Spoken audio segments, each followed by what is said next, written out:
சாப்பிடுறது இல்லையா இல்லையா? இல்ல சார். இல்ல. அதனாலயே 3 டைம் நேஷனல்ஸ் கேம்ப் அட்டெண்ட் பண்ணி வீட்டுக்கு வந்துட்டேன் சார்.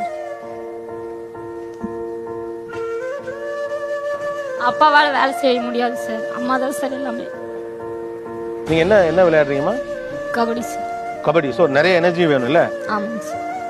ஓகே. இந்த சரியான சாப்பாடு வீட்டில் ரெகுலராகவே கிடைக்க மாட்டேங்குது. ஆமாங்க சார். ஓ ஓகே. அதனால இப்போ ஏதோ நேஷனல் மிஸ் ஆயிடுச்சா? என்னாச்சு?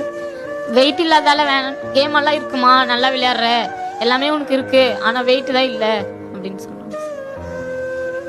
சாப்பிடாம என்னைக்காவது மேட்ச்க்கெல்லாம் போயிருக்கீங்களா? போயிருக்கீங்க. எவ்வளோ முறை போயிருக்கீங்க? அந்த மாதிரி நிறைய நாள் போயிருக்கு. நிறைய நாள் போயிருக்கீங்க.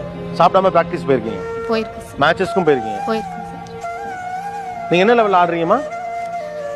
ஒரு நேஷனல்ஸ் விளையாடுறேன் சார். யுனிவர்சிட்டியில இருக்கேன். ஸ்டேட் விளையாடுறேன் sir. State I mean national player actually. ஆமாங்க சார். ஒரு தடவை நேஷனல் ஆடி இருக்கீங்க, ஸ்டேட் ஆடி இருக்கீங்க, யூனிவர்சிட்டி விளையாடிட்டு இருக்கீங்க. விளையாடுறேன் சார். 3 டைம் நேஷனல்ஸ் போய் கேம்ப் அட்டெண்ட் பண்ணி வீட்டுக்கு வந்துட்டேன் சார். ஏன் வெயிட் கம்மின்னு சொல்லி? ஆமாங்க சார். அதுக்கான சாப்பாடு இல்லாதனால? ஆமாங்க சார்.